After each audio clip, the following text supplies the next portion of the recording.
Okay, so now we're going to show how to create a adding video or images. We're going to use the children's message because we do a lot more dynamic things with that, it seems like. So there's one that's already existing here, but I'm going to create one from scratch. I'll start off just by deleting that slide. Do you really want to do it? Yes. Okay. So let's say we want to add a slide in here. We want to make a new slide. Alright, so we're going to go ahead and hit this plus symbol down here where it says add a slide. Click on that. We get a new slide. So here's our new slide.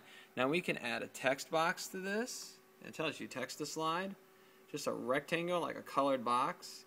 An image. A video or live video. We're not quite there yet. But the first four we might want to use. So let's say we just want to add an image. Well, you click on that and you go select an image like, hey, how about this kid smashing this TV with a toy? That looks like a cool image. Boom, now it's in there.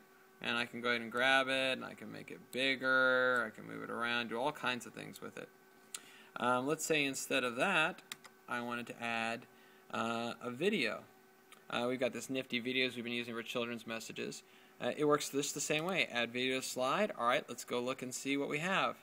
I can look in videos, and there's a video of the wood carving. Here's these things, the challenge that we've been using. So there's different ones here that we've used, and so we could open up one of these, and you'll see inside there's two videos, part 1 and part 2. So let's say I want to put part 1 in here, so I'd click on that and hit open. And then it's going to drop that video onto this page. Boom, there it is. Now the one thing you need to remember though is that if you go over here, there's properties for these media. This last thing is called media properties, which we haven't had to use before because we didn't have media like this, like video. If you click on it, you can scale it, you can adjust the volume. So if you have a video that's a little bit louder than other videos, you could scale it down to like lower volume. Or if it's too soft, you could scale it up, either way. And you can change the rate of it and that, but here's the key that we got to always remember to do. The default is to loop videos over and over again because it thinks that, you know, it might be like a background that you're running. So you just want to, when you're showing a specific video segment like this, be sure to change it from loop to stop. And that way when it gets to the end of the video, it's just going to stop. And that'll give you time to talk about what you just saw in the video with the kids. If you're wondering, did I get it in okay? You can go ahead and hit show. And if you've got the system up and running, it'll start showing up top.